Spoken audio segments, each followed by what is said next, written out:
দিয়েছে, ভাষা শিক্ষা দিয়েছে। আল্লাহ পাক রব্বুল আলামিন যে আমাদেরকে আকল নামক যে জিনিসটা দিয়েছেন, এই আকলের খুব দাম। এই আকলটা খুব আল্লাহর কাছে খুবই দামি। এই আকলের মাধ্যমে একটা মানুষ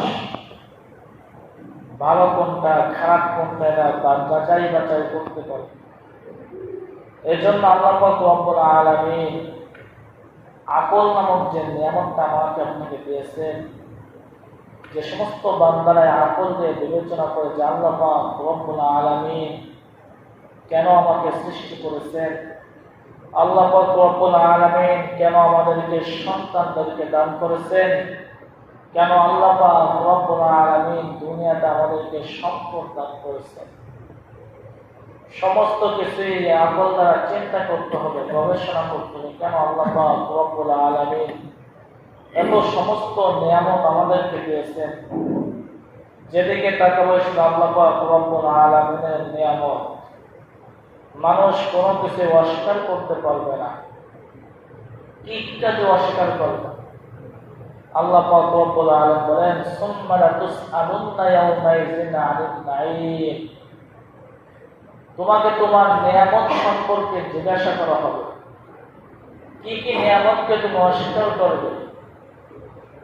আজ দেখেন আমের মৌসুম চলতেছে, ভিন্ন ভিন্ন গাছের ভিন্ন রকম আম আল্লাহ পাক রব্বুল আলামিন আমাদেরকে দিয়েছেন।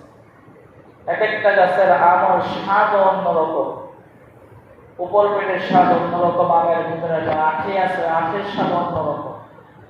আপনি যখন আমটা গালে দিচ্ছেন, বিসমিল্লাহ বলে গালে দিচ্ছেন, এটা আপনার শুকরিয়া আদায় করতে হবে যে আল্লাহ পাক রব্বুল আলামিন আমাকে দুনিয়াতে নিয়ামত খাওয়াইতেছেন। আল্লাহ পাক রব্বুল আলামিন যে কত প্রকার নিয়ামত বান্দাদের জন্য সৃষ্টি করেছেন, এজন্য আল্লাহ তাআলা বলেন, এই দুনিয়াতে যত প্রকার প্রাণী সৃষ্টি করেছে, দুনিয়াতে যাহা কিছু সৃষ্টি করেছে, সমস্ত কিছু সৃষ্টি করেছে মানুষের খেদমতের জন্য। শুধুমাত্র আমি আল্লাহ পাক রব্বুল আলামিন মানুষকে সৃষ্টি করেছি আমার খেদমতের জন্য। সুবহানাল্লাহ। আজ দেখেন দুনিয়াতে কত রকম পোকা দেখা যায়। একটা বাথরুমে যে একটা কিরা, ছোট্ট একটা পোকা, ওটাও মানুষের খেদমতের জন্য আল্লাহ তাআলা সৃষ্টি করছেন। এক আল্লাহর বুজুর্গ নিজেকেই করতেছে সমস্ত কিছু, যখন আল্লাহ তাআলা মানুষের খেদমতের জন্য সৃষ্টি করেছেন, বাথরুমের ভিতরে যে কিরাটা আছে, যে পোকাটা আছে, ওই পোকা কি কাজে লাগে? এটা তার অন্তরে একটা ব্যথা, কি কাজে ওটাকে লাগে? ওটা তো কোনো কাজে দেখি না। তখন সেই আল্লাহর চোখে সামান্য একটু হয়েছে, আপনার একটা ফোড়া হয়েছে, সমস্ত ডাক্তার খবরে সমস্ত কিছু দেখানো হয়ে গেছে, কোনো কাজ হয় না। একটা খবর এসেছে গ্রামের একটি লোক একটা ওষুধ দেয় নাকি, সে ওষুধটা যদি চোখে একবার লাগায় তাহলে চোখ ভালো হয়ে যায়। তো ওই ব্যক্তি সেই গ্রাম্য ব্যক্তির কাছে গিয়েছে, কবিরাজের কাছে গিয়েছে, যে বলতেছে আমার চোখের সমস্যা। তারপরে ঠিক আছে, তুমি আগামীকাল এসো, আমি একটা ওষুধ দেবো, সেই ওষুধটা তুমি নিয়ে যাও। এই কথা বলার পরে সেই লোকটি ওই ওষুধটা পরের দিন নিয়ে গেছে, নিয়ে 2 থেকে 3 দিন লাগানোর পরে চোখটা ভালো হয়েছে। সুবহানাল্লাহ। এবার তার অন্তর একটা প্রশ্ন যাচ্ছে যে এই পৃথিবীর যত প্রকার ডাক্তার আছে, সমস্ত ডাক্তার দেখালাম, চোখে ভালো হলো না, চোখের চিকিৎসা করালাম, চোখ ভালো হলো না, তুমি একজন গ্রাম বলো, কি ওষুধ দিলা যে আমার চক্ষু ভালো হয়ে গেল? লোকটি যে জিজ্ঞাসা করছে যে তুমি কি ওষুধ বানাইছো যে আমাকে দিয়েছো? আমি ওষুধ চোখে লাগাইছি, দেওয়ার সাথে সাথে ভালো হয়ে গেছে। সেই লোকটি বলতো, অস্বীকার করে যে আমি যদি তোমাকে এই কথা বলি যে আমি কিভাবে ওষুধ বানাইছি, তোমাকে মারধর করতে পারবো? বলে না, আমি মারধর করবো না, আমাকে বলো। বলে বাথরুমে যে কিরা আছে, যে পোকা আছে, ওই পোকা আমি রোদে শুকাইয়া শুকনা করে গুঁড়ো গুঁড়ো ওষুধ বানাইছি, এটা তোমাকে দিয়েছি। তখন ওই বুজুর্গ অন্তর সাড়া দিয়েছে, আমি তো প্রশ্ন করেছিলাম যে বাথরুমের কিরা কি জন্য আল্লাহ তাআলা সৃষ্টি করেছেন? আল্লাহ তাআলা যে বলেছেন সমস্ত প্রাণী মানুষের খেদমতের জন্য সৃষ্টি করেছি। আজ আমার বোঝা এসেছে দুনিয়ার সমস্ত ওষুধ বৃথা হয়ে গেছে, বাথরুমের কেয়ার কোকের ওষুধের কারণে আমার চোখ আল্লাহ পাক রব্বুল আলামিন ভালো না। সুবহানাল্লাহ। এই জন্য সমস্ত প্রাণী কাদের খেদমতে সৃষ্টি করেছেন বলেন? মানুষের খেদমতে। শুধুমাত্র আল্লাহ পাক রব্বুল আলামিন মানব জাতিকে সৃষ্টি করেছেন তার ইবাদত করার জন্য। আজকে আমি যে কোরআন থেকে আয়াতখানা তেলাওয়াত করেছি, আল্লাহ পাক রব্বুল আলামিন বলেন وقالوا ربنا إنا أطعنا سادتنا وكبراءنا فأضلونا السبيلا। কাল কিয়ামতের ময়দানে সন্তানরা আল্লাহর কাছে দাঁড়ায় যাবে।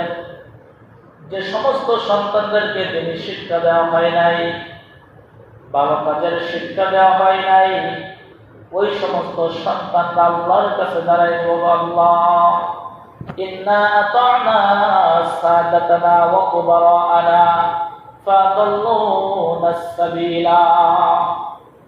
আমার পিতা আমাকে তিনি শিক্ষা দেন নাই, আমার পিতা আমাকে ভালো কাজের আদেশ দেন নাই, আমার পিতা চাইলে পারতো আমাকে তিনি শিক্ষা দিতে। আমার পিতা দুনিয়ায় সামান্য একটু খুশির জন্য সকালে ভোরবেলা ফজরের নামাজ বাদ দিয়ে প্রাইভেট পড়ানোর জন্য আমাকে ফরিদপুর পাঠিয়ে দিয়েছে। আমার পিতা আমাকে পড়ালেখা শেখার জন্য দুনিয়াতে কিছু শান্তি টাকা পয়সা জামাই রোজগার করার জন্য আমাকে নামাজের কথা বলে নাই, যাও তুমি কাজে কর্মে ব্যস্ত হয়ে যাও, তোমার দুনিয়া তুমি কামাই করে নাও। কিন্তু আমার পিতার তো অধিকার ছিল, আমার যখন ছোট ছিলাম আমার পিতা যদি আমাকে বলতো তোমার আগে নামাজ পড়তে হবে, তারপর অন্য কাজে যাইতে হবে, আমি অবশ্যই শুনতাম। قالوا ربنا إنا أطعنا سادتنا وكبراءنا فأضلونا السبيلا।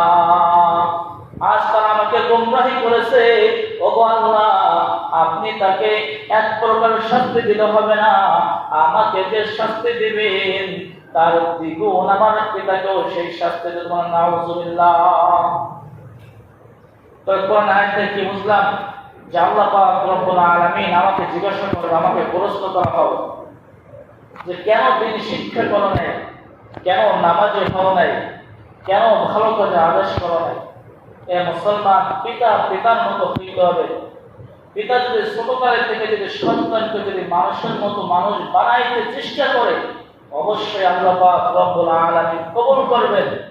আজ দেখেন পিতার মাতার যে হক রয়েছে সন্তানের প্রতি, সেই সন্তানের প্রতি হক আদায় না করার কারণে সন্তান যখনই বড় হইতেছে, পিতার আবদ্ধ সন্তান হইতেছে না, পিতার সাথে খারাপ ব্যবহার করতেছে, পিতার সাথে ভালো ব্যবহার করতেছে না, পিতাকে যে মান্য করার দরকার ছিল, পিতাকে যে সম্মান করার দরকার ছিল, পিতাকে সেইভাবে সম্মান করা হইতেছে না। কারণটা কি? আপনি আল্লাহ রাসূলের সুন্নাতকে খিলাফ করেছেন, আপনি আল্লাহ তাআলার হুকুমকে খিলাফ করেছেন, আপনি দুনিয়ার প্রতি ব্যস্ত হয়েছেন। আপনার সন্তানকে আপনি দ্বীনি শিক্ষা দেওয়ার জন্য, দ্বীনি ইলম শিক্ষা দেওয়ার জন্য আপনার সন্তানের পেছনে একটু কষ্ট করেন নাই। এই সন্তান কাল কিয়ামতের ময়দানে আপনার জন্য জাহান্নামের দেওয়ার জন্য আপনার বিরুদ্ধে সাক্ষী পেয়ে দাঁড়াবে। এটি আল্লাহ তাআলা কোরআনে বলেন যে আমায় না পিতার কথা শুনতাম, আমার পিতা যে কথা আমাকে বলতো সেই কথাই আমি শুনতাম। হযরত লুকমান হাকিম নবী ছিলেন না, এখানে ইখতিলাফ আছে, তার সন্তানকে উপদেশ দিতেন। আর আল্লাহর কাছে এই উপদেশ এতই পছন্দনীয় হয়েছে যে লুকমান আলাইহিস সালাম সন্তানকে যে ওসিয়ত করেছেন, সেই ওসিয়ত আল্লাহ পাক রব্বুল আলামিন কোরআনে দিলেন। সুবহানাল্লাহ। হযরত লুকমান আলাইহিস সালাম তার সন্তানকে উপদেশ দিতেছে, ইয়া বুনাইয়া তুমিস সালাত, ও আমার সন্তান নামাজ কায়েম করতে হবে, নামাজ ছাড়া যাবে না। ওয়াসবির আলা মা আসাবাক, এবং বিপদ আপদে ধৈর্য ধারণ করতে হবে। আজ মুসলমান সন্তানদেরকে যিনি শিক্ষা না দেওয়ার কারণে সন্তানরা তো সবর ধরতে পারে না, সবর করতে পারে না। সন্তানরা কি করবে কোনো কিছুই টের পায় না। এরপরে কি করবে? গাঁজা খেতে লিপ্ত হয়ে যায়, পেন্সিল খাইতে লিপ্ত হয়ে যায়। দুনিয়ার ভিতরে কি করবে? কোনো কিছু তালাশ করে আর পাই না। এবার কি করবে? গাঁজাখোর হয়ে যায়, মদখোর হয়ে যায়।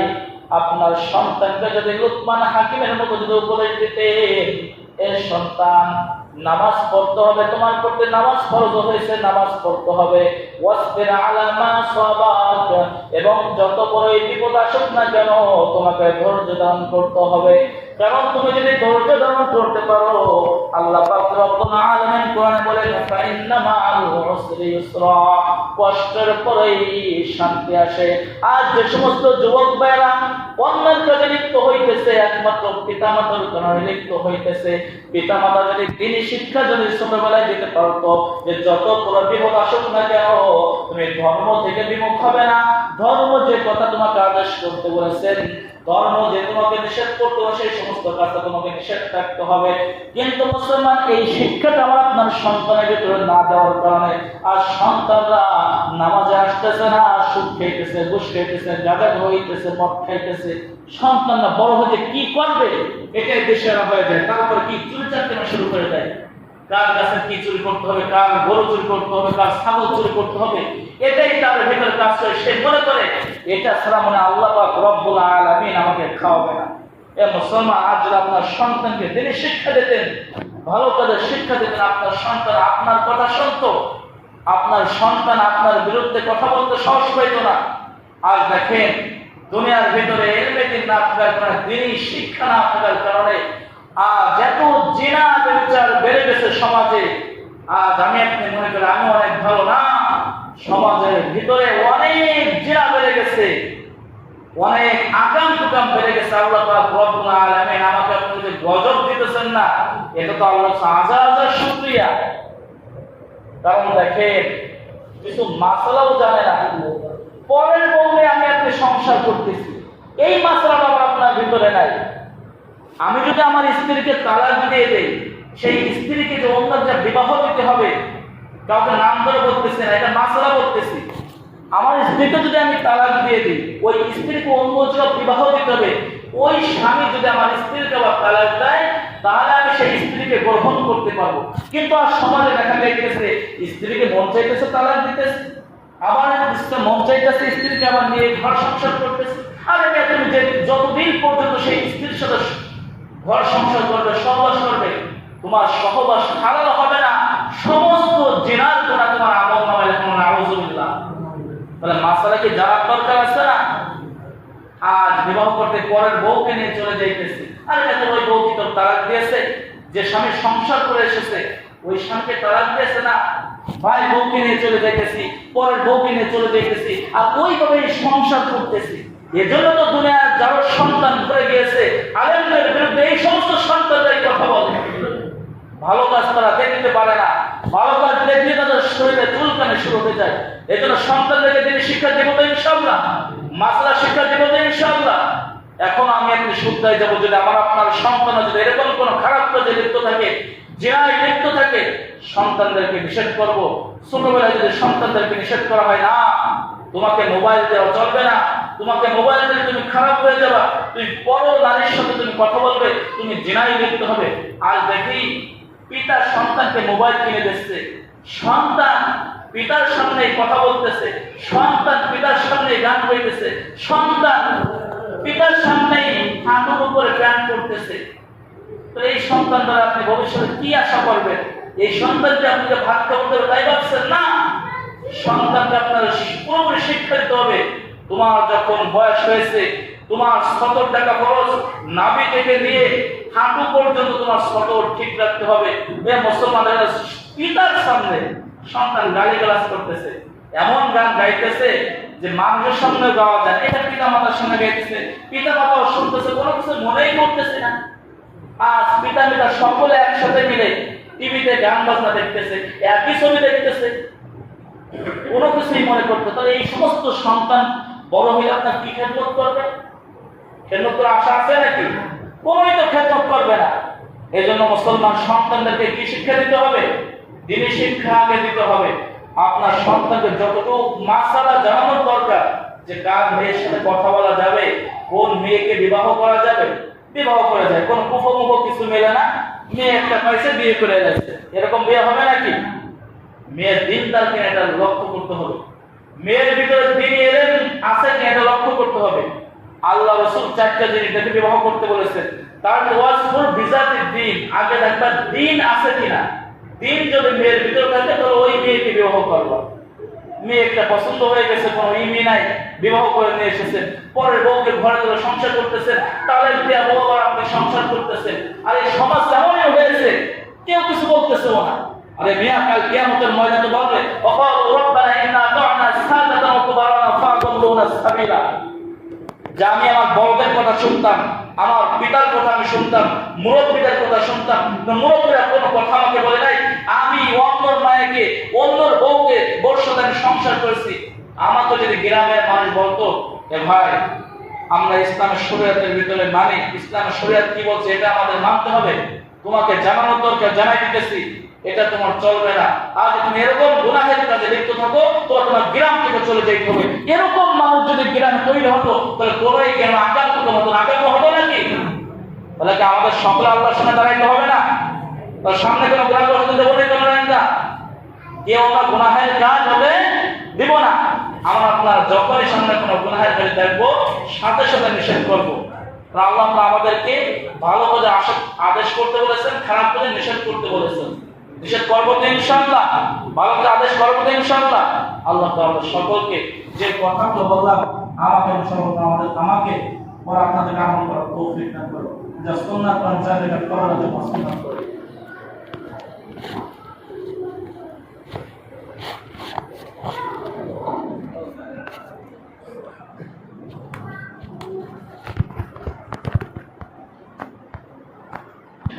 ভাষা শিক্ষা দিয়েছে আল্লাহ পাক রব্বুল আলামিন, যে আমাদেরকে আকল নামক যে জিনিসটা দিয়েছেন, এই আকলের খুব দাম। এই আকলটা খুব আল্লাহর কাছে খুবই দামি। এই আকলের মাধ্যমে একটা মানুষ